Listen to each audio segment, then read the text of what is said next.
we are gonna start and the event and the talk.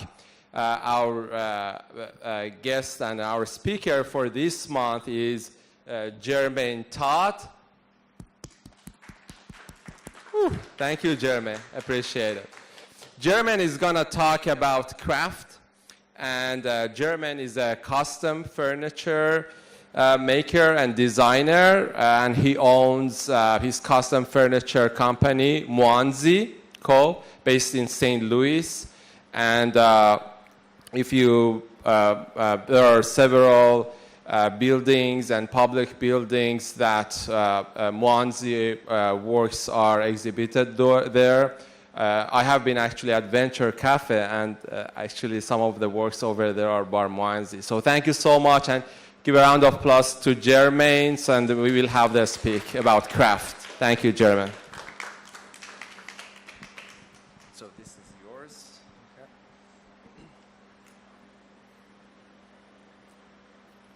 Good morning, everyone. So this is the first talk I've ever had, so I'm a little nervous. So just bear with me. I'll try to share as much as I can. So yeah, I'm a custom furniture maker. I've been doing it for about 12 years. It certainly is one of the disciplines in craft. And I just kind of want to start off by saying what the definition of craft is. It's basically a skill in planning, making, or executing.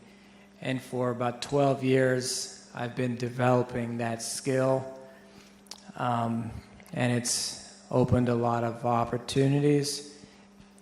I've made, I think about 1,000 furniture pieces, residentially, commercially, tables, chairs, all handcrafted.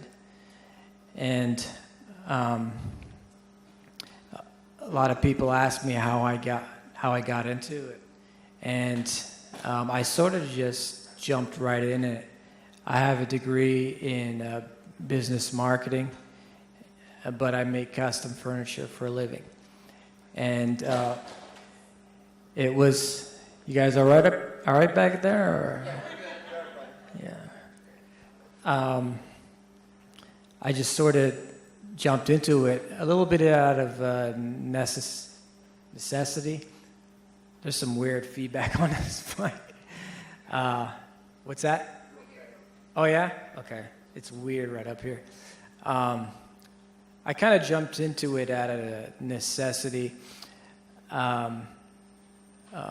because originally I started as a distributor of bamboo plywood, and I got into that because I was a marketing manager for a company that distributed it, well, imported it and distributed it. But the owner sort of realized that I had the entrepreneurial bug, and I was doing really well there, and he sort of suggested that I start my own distribution and he would be my supplier. So I did that for several years, and that's how I kind of got into the industry, because all my customers were fabricators, making furniture or casework, cabinetry. And so just being around those folks, I sort of caught the bug and eventually decided I was going to do that for myself. But, how do you make that leap? There's no silver bullet as far as getting into a career where you are utilizing a craft or you're developing a certain skill set. And that's really what it is, in my opinion, a craft, is when you've spent the time to develop a very particular skill. So how do you get to that point. And like I said, I don't think there's a silver bullet, but for me, like I said, it was a necessity. The business that I was in at the time, you know, the recession had really hit, and I sensed that things were going south. And a friend of mine who was a furniture maker, it just seemed like he had more control over his life. He had more control over how much he could make, how he was able to sell it, because he made it from scratch. So he was involved in the entire channel. And so I found that making or crafting provides you with a greater sense of control. And in a difficult time, like in the recession, and this is like around 2008, it seemed like that's what I needed to do. I had no experience making furniture, and certainly the pieces that I dabbled with were just horrible. I look back, it's like I can't believe that I did that, but again, it was necessity. And so along with necessity came just good luck, and I think that's part of any good venture, is that you have to have luck come your way. And for me, it was just in the form of some really cool clients. So, obviously I started off by knocking on doors and letting people know that, I make furniture. I've got some tools. Here's a table that I made. And of course, I sold it. It wasn't that great, but I talked it up. I was confident about it. I made a couple pieces for some friends, and then a pretty large restaurant. It was actually down the street, Pie Pizzeria. The owners found out about me, and in fact had called me one day to set up an appointment, but I was like, I'm busy, which I was. I was meeting with a client, potential client, and that project didn't even pan out. And I said, well, maybe I can meet you tomorrow. And he's like, yeah, sure. Maybe we'll do tomorrow. So we met, and it was, to this day, and I've been doing it for 12 years, one of the biggest projects I ever had. I had absolutely no business taking on this project.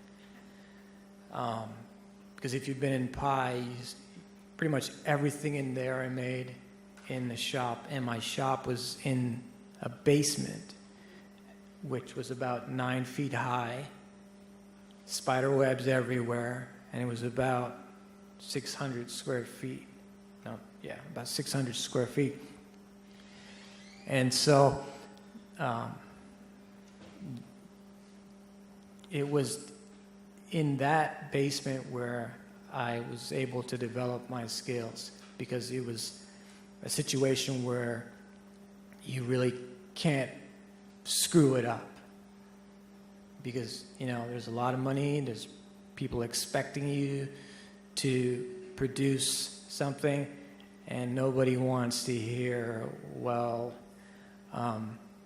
why is it late, or I don't know how to do this. And so for me, honing my skills revolved around just throwing myself into the fire. And after that project, it was sort of like my thing, where I felt like I wasn't really going to grow if I didn't literally put myself in situations where I had no other option but to knock it out and produce good furniture. And very stressful, obviously, but I'm thankful for that track that I took.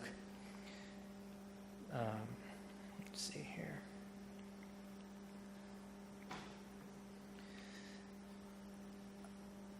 So this word craft, One of the things that appeals to me about it and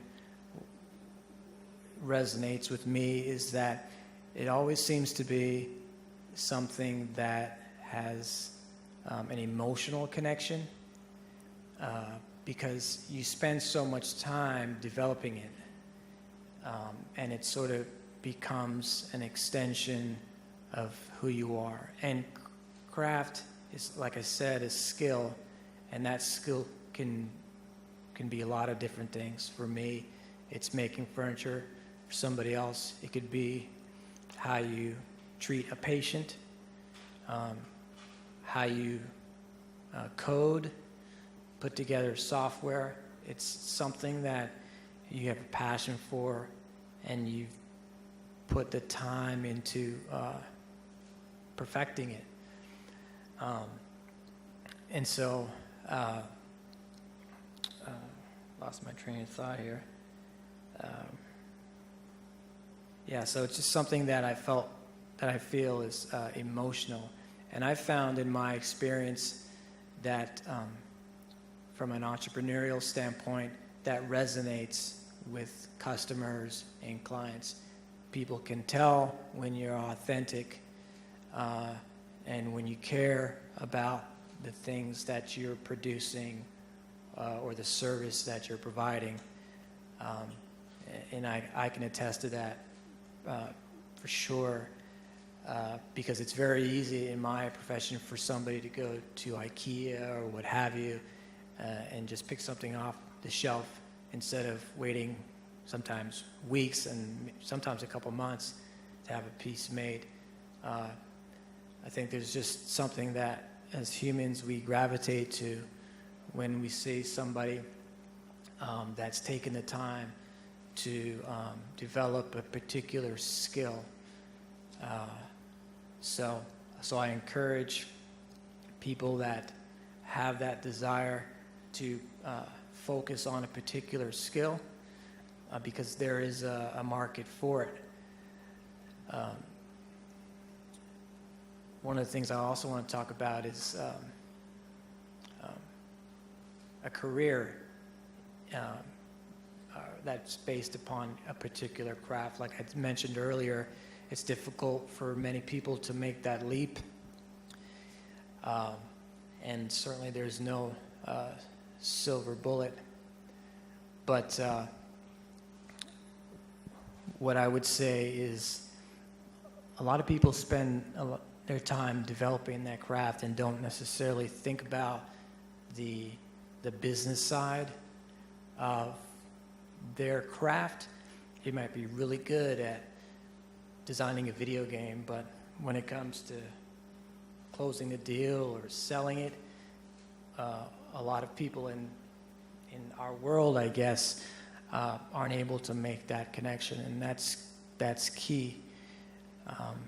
I know a lot of furniture makers that are highly skilled and well-trained, but they're not able to do it as a profession despite wanting to do that. So I think it's important that you take the time to not just focus on the skill of your craft, but also on how to sell it. That's crucial.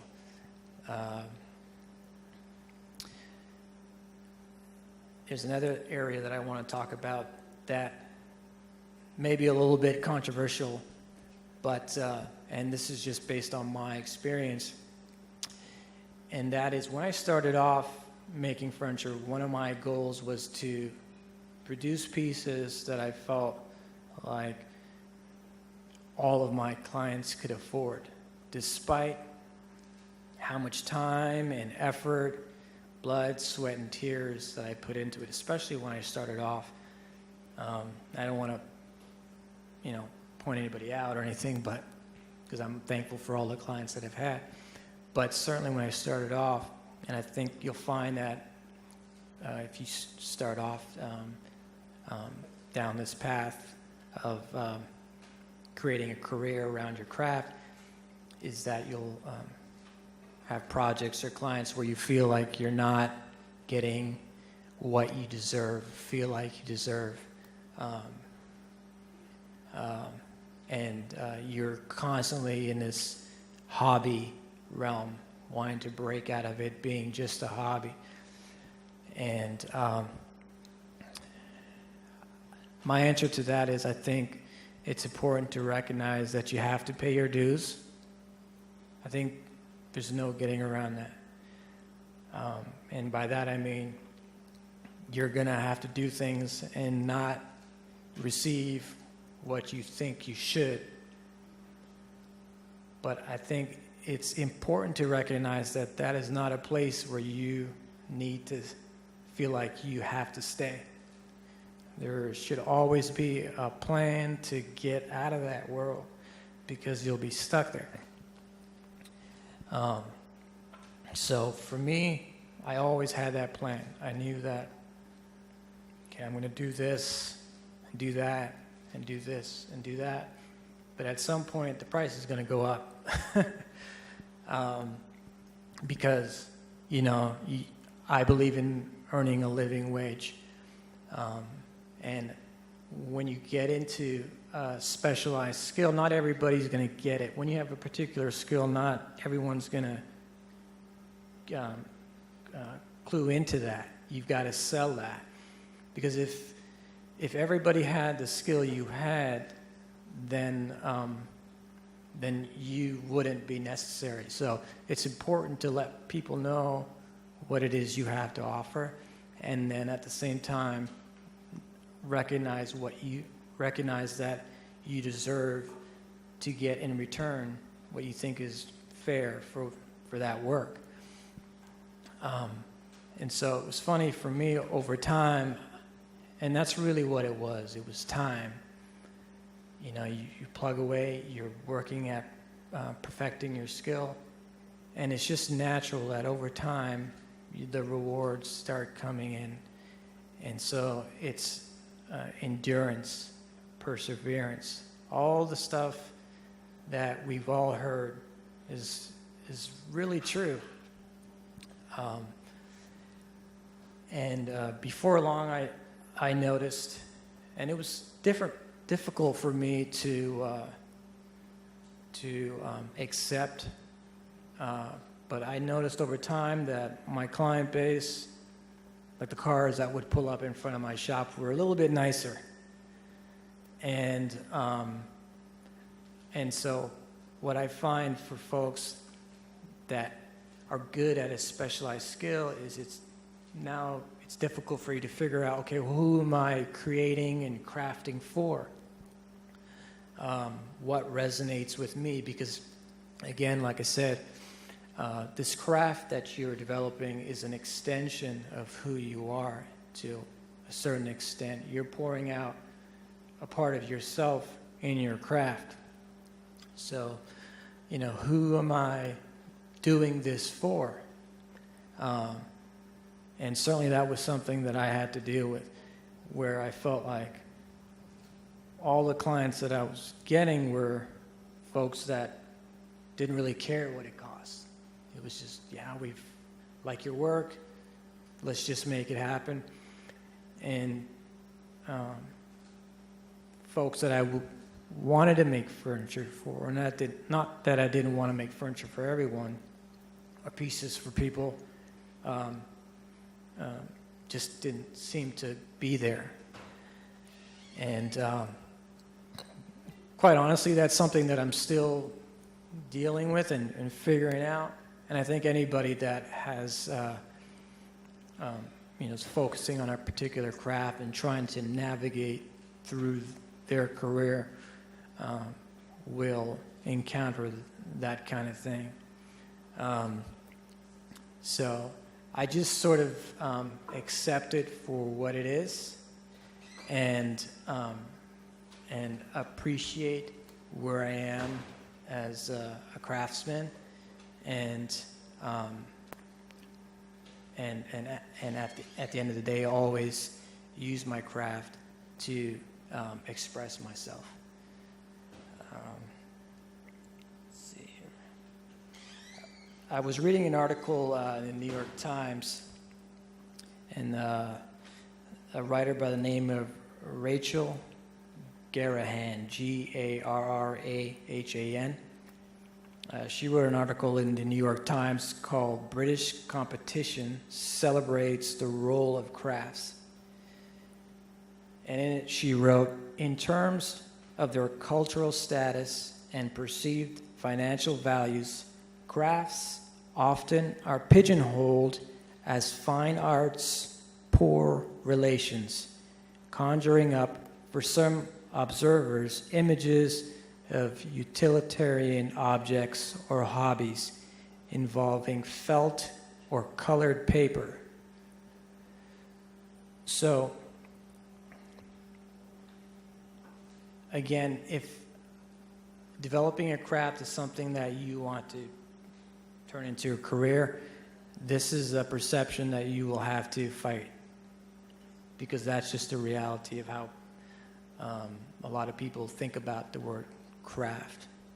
And so for me, it was about thinking about it more as a business, as an entrepreneur. And I feel like if you've got that mindset, you'll be successful. So that's pretty much what I wanted to talk about. And so thank you very much.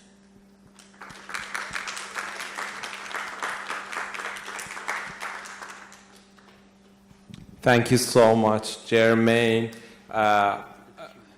Sure. And then, so any questions from Jermain? Sure. Great to be here. I'm Terry, and my favorite childhood game was red light, green light.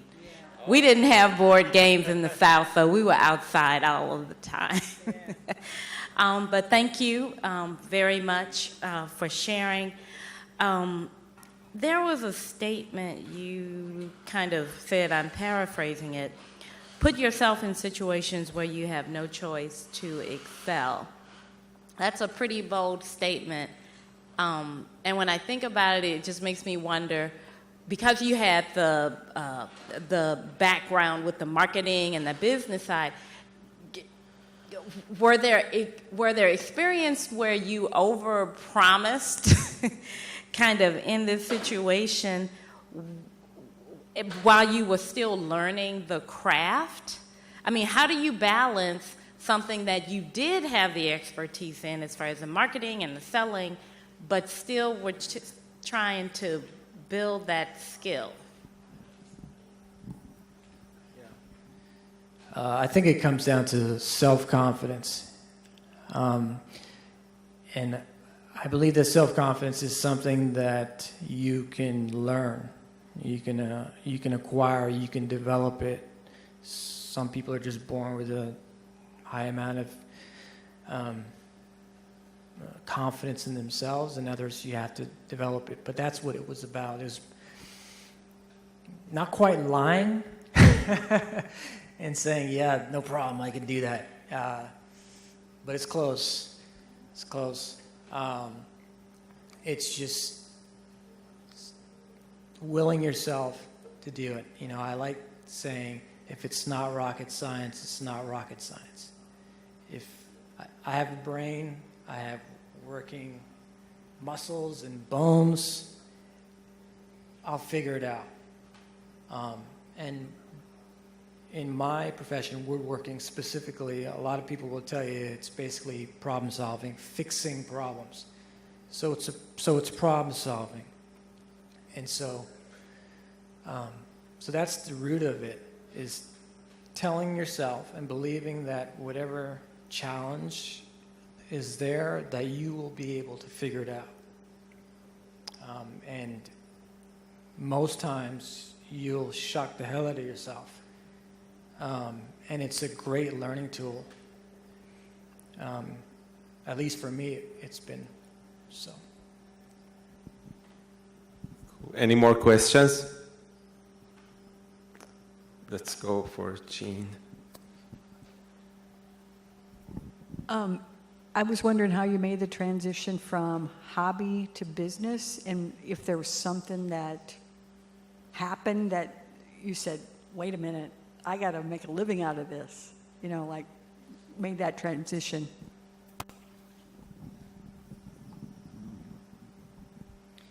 I think success helps you make that transition. And what I mean by success was I didn't know if I was going to be good at it, and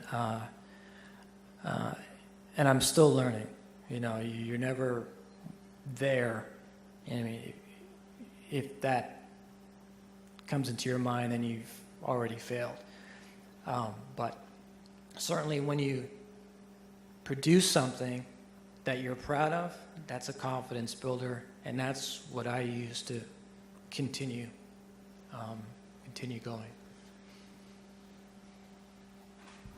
Adam?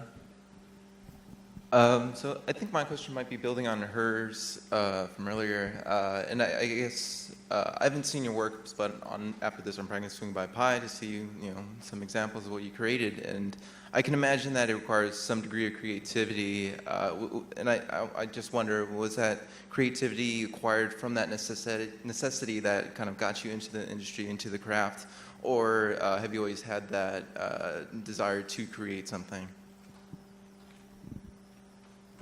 That's a really good question. I actually had a discussion with somebody about this the other day, and I think it's a little bit of both. I think it's natural for your skills to develop with practice, whether you're trying or not. Just the repetition in the process, you're just going to get better. And then certainly if you have skills that maybe you were born with, that helps. But I don't know if it necessarily has to be a conscious thing. So for example, obviously I wasn't making furniture when I was 10 years old and 7 years old. But looking back now, certainly there were things that I feel led me to what I'm doing today. One example, and it might seem weird, but I look at it as sort of the early building blocks of creativity. So in my room, because I was this big sports guy, football in particular, and I used to go around. I'm not particularly proud of the story because of what I used to do, but I'm just going to tell it anyway. I would collect Sports Illustrated magazines, and I didn't pay for them. I'd go to the library and I would steal the magazines. But it got me into the library, and I would cut out pictures of athletes, and I wouldn't just cut it. It was like perfect, like along the lines, and I would even cut out a border around the picture, and that border, that white border, would be the same thickness. It'd be like a 1/16 of an inch. And that was perfect. And I would put it in my room, and I eventually covered every inch of my room with these pictures. And all the pictures were different sizes. And so I had to think about the pictures that I wanted to cut out because I knew the spaces that I had to fill. So it was, I look back at it now, it was developing asymmetrical arrangements, thinking about colors, and because I even thought about that too. And so, my parents certainly weren't into that kind of thing. They didn't pick up on stuff like that. They just thought that I love sports. But because of my experience, if I were to see a child do stuff like that, immediately I would say this child's got creative ambitions, and fostering that. So it's a bit of both, and something as silly as cutting out pictures is an example that we can display creativity in so many different ways. Okay, let's go for the last question. You have some more questions? Okay, one more. Yeah. Jermain, really wanted to ask you describing your design process, how it's happening. Because fabrication is one thing, but then you designing your pieces yourself, right? If it comes from drawings or certain prototypes just comes to your head, using any software, how it's all happen. Thank you. And I love your work too. I was peeping it earlier. Yeah, also a very good question. It's a combination of things for me. And so let's see, how should I answer that? Well, maybe I can just run through what I do when I'm working with a client. I generally like to start with color. But, well, first, I like to pull out as much as I can from a client, things that they may not have thought about. And I try to get as much out of them before I go anywhere. And what that means is getting them to think about shape, size, color palette, and how all of that fits in their particular space. Because I can make a really nice piece of furniture and it doesn't work in that space. Visually, functionally. So that's the first thing, is getting out of them as much information as you possibly can. And everyone's different. I've had clients, architects and designers will produce CAD drawings. Done deal, I don't really have to do anything. But most of my clients are coming just from,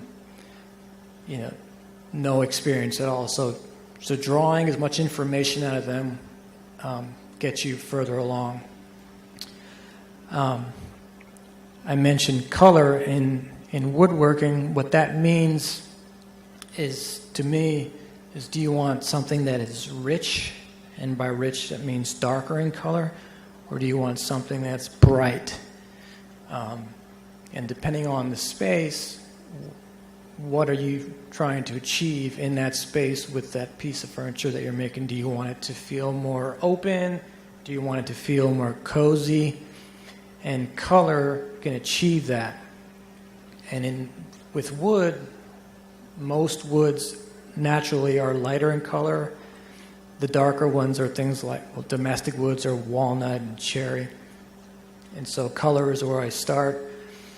And then the design part of it, I use CAD drawings to produce my sketches, which I put in quotes for clients to scale several different angles so they can see it. But that's got to be part of the deal, is producing drawings for people. Because I don't really have a showroom. I have a pretty big shop, 6,500 square feet, but all of that is for making stuff. Showroom would be another type of business, which I may get into at some point. But because I do so much custom furniture, I'm making stuff for people that's not there yet. It's not out there to be seen. So certainly those conversations with clients are key, and that's huge. Is having good communication with your customer or client. And so, the drawings are key, and so, you utilize software. But and I use this term loosely. I've only recently accepted it. But the artist side of me, because I didn't quite know what that really meant, does a lot of my stuff in my head. And many times it's the day of starting the project and in the shower. Like, I wake up, I'm in the shower, and that's where I start planning it. The entire fabrication, the design of it, the joinery, all that happens in your head. But it took time for me to get to that point, because certainly I wouldn't have been able to do that earlier. So I think just with time, you're able to break down your fabrication process almost completely in your head. And with furniture, with time, you can almost look at anything and know how that was built and how it came together. Because it's not rocket science, like I said. So those fundamentals are things that you will just naturally pick up on. It's the skill level is the one part that can change from person to person, as well as their interest in a particular skill. So with pieces I make, I consider myself like a hybrid. I do all kinds of rustic to very contemporary, clean lines. So to me, that's a way of not pigeonholing myself into a category, because it's very easy as an artist or a creator or maker to be put into a category. People see a piece of work that you do and think that's all you do or all you want to do. I constantly telling people I make custom furniture, so whatever you want. You know? But I don't say whatever you want, because that just never sounds like I care. You know, like whatever you want, you know. Even if I hate it, I'm going to make it. Just pay me and I'll make it.